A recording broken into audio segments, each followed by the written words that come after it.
Today, we're not just going to talk about leadership theory. We are getting into the real, hands-on work of building the next generation. We're talking about how you can become the architect of your organization's future, laying that critical foundation for whatever comes next. So let's get straight to the blueprint. No, really, take a second.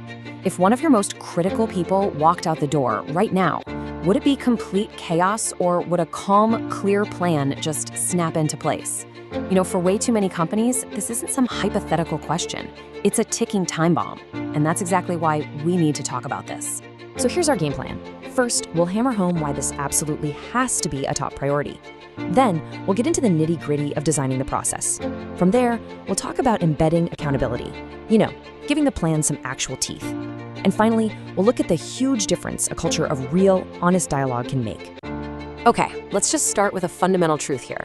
Succession planning is not a fire extinguisher you just grab when a retirement is suddenly announced.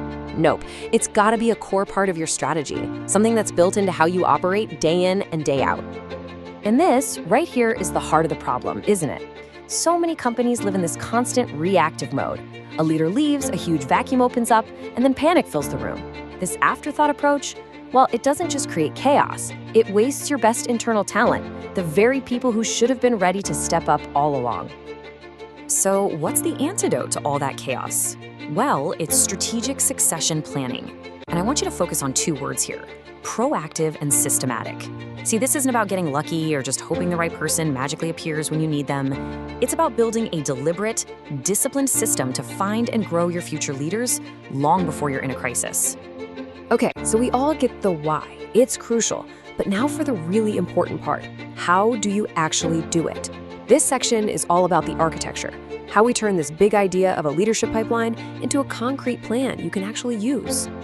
So the source material lays out three really powerful steps. First, you design the actual process. How do you spot potential? How are you going to track their growth? Second, systematic follow-up. This has to be a regular thing, constant reviews and development, not some meeting you have once a year. And third, and honestly, this is the real game changer, you have to embed accountability. This can't just be an HR thing, it has to be a core part of every single leader's job.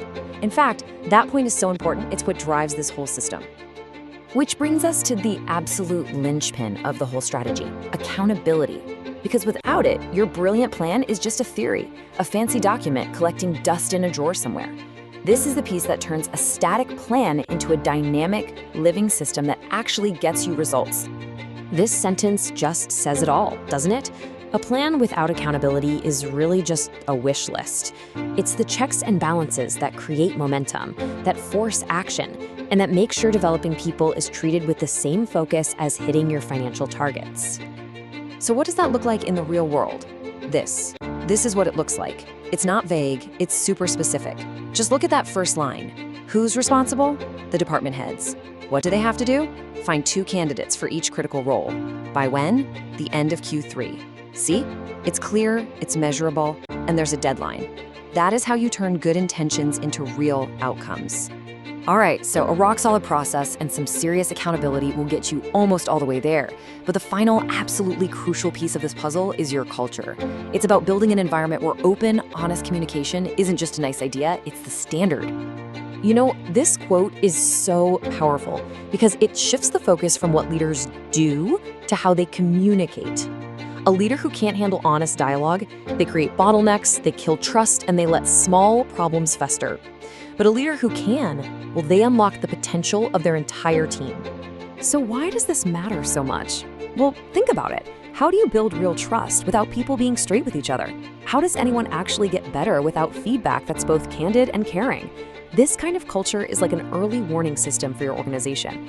It's how you spot small issues before they blow up into massive crises. It's the lifeblood of a healthy team. So we've laid it all out. A great succession plan isn't just one thing. It's this powerful mix of a proactive process, real accountability, and a culture that is built on honest dialogue.